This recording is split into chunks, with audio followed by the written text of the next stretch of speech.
आजिकार आलोचना को पुणी थरे तुमको स्वागत पिलामाने। आज आम तुम पंचम श्रेणी साहित्य बहीर न्यायर सिंहासन पाठर परवर्ती अनुच्छेद गुड़िक विषय आलोचना करिबा। तुमे माने पूर्वर जानिच पिलाटीर ख्याति शुणी राजा केमती रागी जाइथिले, ता परवर्ती पर्यायर राजा कौन सबु काम कले, आस आज आम आलोचना करी जानिबा। पिलामाने पुणी थरे आजिर कार्यक्रम को स्वागत करुची। पूर्व भली तुमे आउ थरे मो सहित नुआ कथा जानिबा पई खुशी मनरे आसीच। समस्ते ताहले खुशी मनरे आजी नुआ नुआ कथा शिखिबा। कौन शिखिबा पिले? आज आमे तुम पंचम श्रेणी साहित्य बहीर न्यायर सिंहासन पाठर परवर्ती अनुच्छेद गुड़िकरे जहा नुआ कथा अछि ता विषय आलोचना करिबा। किंतु तुमे पूर्व भली जहा सबु पढ़ी मने रखिच, कौन मने रखिच जानिबा पई तुमको मु किछि प्रश्न प्रथमे पचारिबी। तुमे समस्ते मने पकाई मते प्रश्न गुड़िकर उत्तर कहब। कौन ठीक कहली पिले? समस्ते सुनना पिला। ताहले वर्तमान आमे मने पकाई आमे जहा पूर्वरु पढ़िथिलु अनुच्छेद गुड़िकर कौन खुआइथिला टिक्के मने पकाई कहिबा। प्रथम प्रश्न कौन पिले? राजांको निकटरे काहार ख्याति पहुंची गला? समस्ते मने पकाई कुह। ठीक कहिच, राजांको निकटरे पिलाटीर ख्याति पहुंची गला। शाबाश पिले, समस्ते भारी बढ़िया उत्तर दैच। ताले द्वितीय प्रश्न आड़ू को आमे जिबा। द्वितीय प्रश्न कौन अच्छी देख? हाँ, पिलाटीर ख्याति शुणी राजा किभली प्रतिक्रिया प्रकाश कले? तुमे पूर्वरु देखिथिलो चित्र रे पिले, मु तुम सहित आलोचना मध्य करथिली, मने पकाओ। ठीक, पिलाटीर ख्याति शुणी राजा बहुत रागी गले। बहुत बढ़िया पिले। वर्तमान परवर्ती प्रश्न देखिबा। परवर्ती प्रश्न कौन? पढ़ी देख। मंचा ठारू दूररे रही पिलांकर खेल को किए निरीक्षण करुथिले? चित्र देखि तुमे कहिथिलो सुंदर भावरे मने पकाओ। हाँ, समस्त ठीक मने रखिच। सुनना पिला माने बहुत बढ़िया मन रखिच।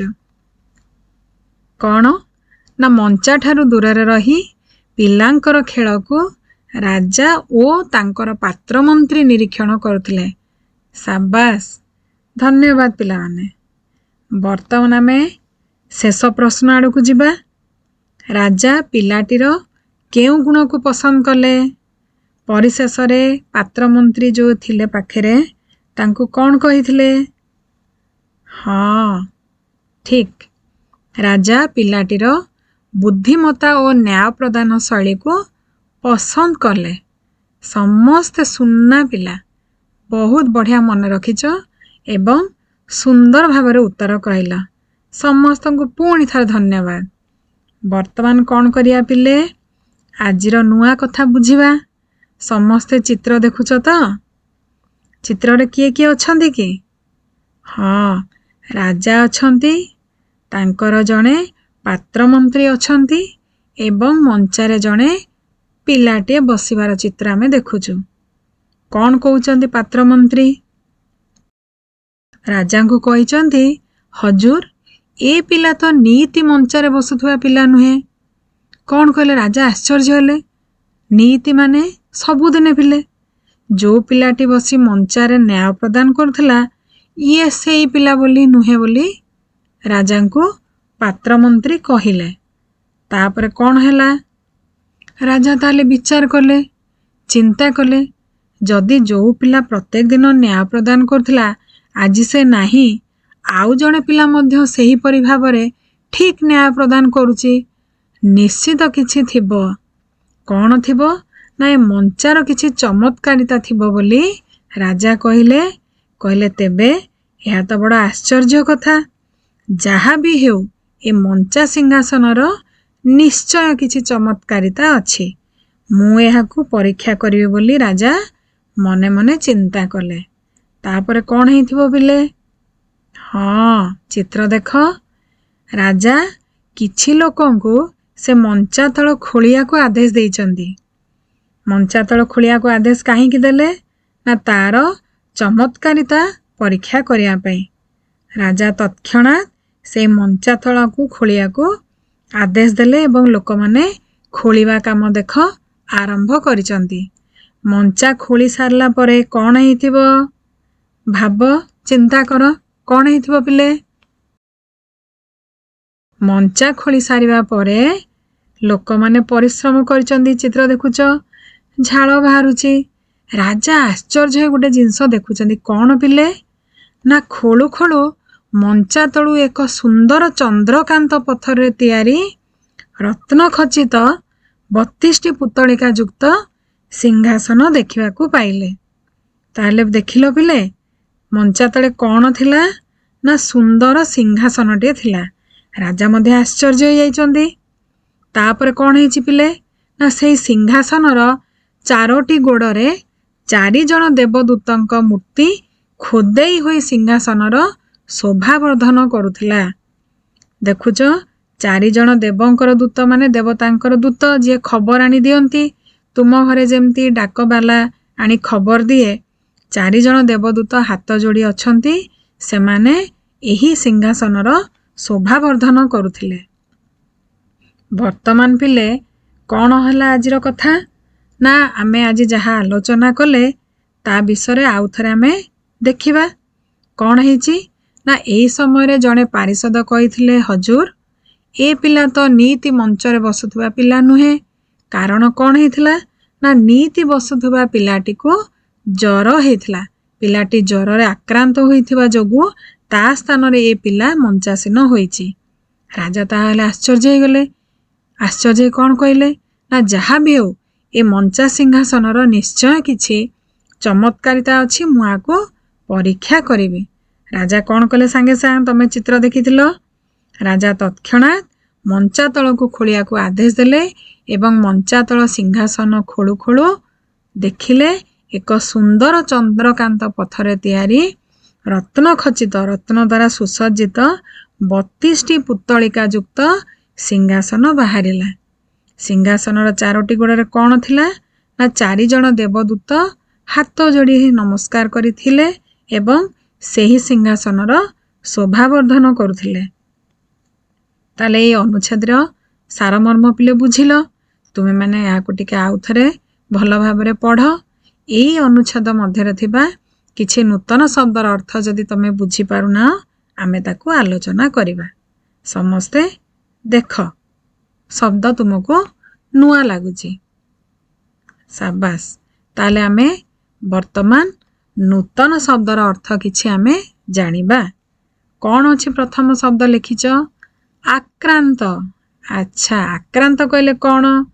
ଦେଖ ଚିତ୍ର ପିଲେ, ତୁମ ଭଳିଆ ଛୋଟ ପିଲାଟେ ଶୋଇଛି। ତାକୁ କ'ଣ ହେଇଛି କି ପିଲେ? ମୁଣ୍ଡରେ ପଟି ଦିଆହେଇଛି। ମୁଣ୍ଡରେ ପଟି ଦେଲେ ଓଦା ପଟି କେବେ ଦିଆଯାଏ?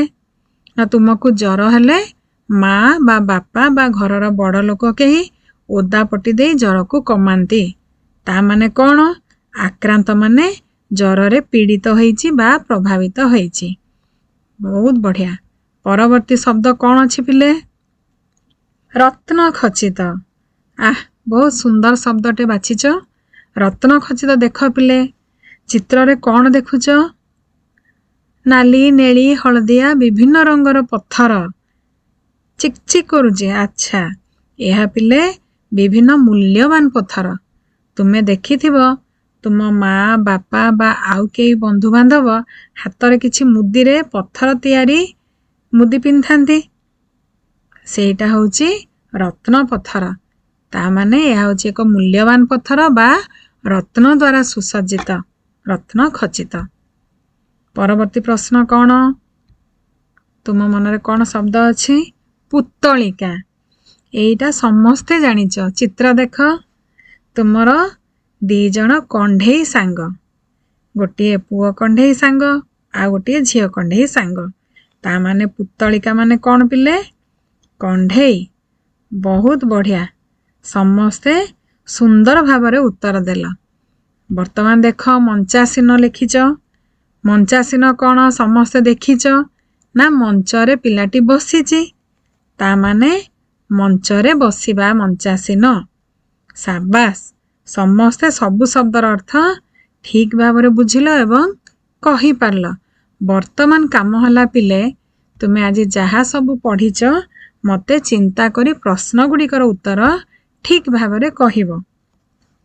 ପ୍ରଥମ ପ୍ରଶ୍ନ କ'ଣ? ନା ମଞ୍ଚାରେ ଅନ୍ୟ ଏକ ପିଲା କାହିଁକି ବସିଥିଲା? କୁହ। ଠିକ, ପ୍ରତିଦିନ ବସୁଥିବା ପିଲାଟିକୁ ଜ୍ୱର ହୋଇଥିବାରୁ ତା ସ୍ଥାନରେ ଅନ୍ୟ ଏକ ପିଲା ମଞ୍ଚାରେ ବସିଥିଲା। ସମସ୍ତେ ସୁନା ପିଲା। ଦ୍ୱିତୀୟ ପ୍ରଶ୍ନ କୁହ ସମସ୍ତେ। ରାଜା କାହିଁକି ମଞ୍ଚା ତଳକୁ ଖୋଳିବାକୁ ଆଦେଶ ଦେଲେ? ମନେ ପକାଇ କୁହ ପିଲେ। କ'ଣ ପାଇଁ ରାଜା ଖୋଳିବାକୁ ଆଦେଶ ଦେଇଥିଲେ?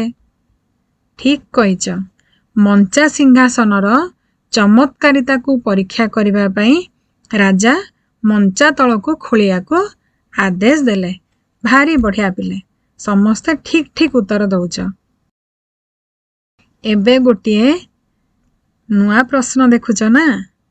ଜାଣିଛ ସୁନ୍ଦର ଶବ୍ଦର ବିପରୀତ ଅର୍ଥ କ'ଣ ହେବ କୁହ? ସମସ୍ତେ ଏକା ସହିତ କହିଲ। ବହୁତ ବଢ଼ିଆ। ସୁନ୍ଦରର ବିପରୀତ ହେଉଛି ଅସୁନ୍ଦର। ବର୍ତ୍ତମାନ ଆଉ ଏକ ପ୍ରଶ୍ନ କୁହ। ସିଂହାସନରେ କେତୋଟି ପୁତଳିକା ଥିଲେ? ପଢ଼ିଛ, ଅନୁଚ୍ଛେଦରେ ଲେଖା ହେଇଛି। ଠିକ, ସିଂହାସନରେ 32ଟି ପୁତଳିକା ଥିଲେ। ତା ମାନେ ଆମେ ଆଜି ଯାହା ଦେଖିଲୁ ପିଲେ, ସିଂହାସନର ଚମତ୍କାରିତା କଥା ରାଜା ବୁଝିପାରିଲେ। ଆଉ ସିଂହାସନରେ କେମିତି କଣ୍ଢେଇ ସବୁ ସଜେଇଥିଲେ, ଦେବଦୂତ ଥିଲେ, ପ୍ରତ୍ୟେକ ପ୍ରଶ୍ନର ଉତ୍ତର ସହିତ ତମେ ଏହାକୁ ବୁଝିପାରିଲ। ସମସ୍ତେ ବହୁତ ବଢ଼ିଆ ଉତ୍ତର ମଧ୍ୟ କହିଛ ପିଲେ। ଏ ଅନୁଚ୍ଛେଦକୁ ବୁଝିପାରିଲ ବୋଲି ମୁଁ ଆଜି ଜାଣିଲି। ସମସ୍ତେ ବହୁତ ବଢ଼ିଆ କହିଛ। ସମସ୍ତଙ୍କୁ ଧନ୍ୟବାଦ। ଆଜି ବହୁତ ସୁନ୍ଦର ପିଲାମାନେ ତୁମେ ମୋ ସହିତ ଆଲୋଚନା କଲ। ପ୍ରତ୍ୟେକ ଅନୁଚ୍ଛେଦର ଅର୍ଥ ଗୁଡ଼ିକ ବୁଝିପାରିଲ, ସୁନ୍ଦର ଭାବରେ ଉତ୍ତର ଦେଲ। ତେଣୁ ସମସ୍ତଙ୍କୁ ମୋ ତରଫରୁ ଅନେକ ଅନେକ ଧନ୍ୟବାଦ। ଖୁସିରେ ଶିଖିବା ସମସ୍ତଙ୍କ ଅଧିକାର। ନମସ୍କାର।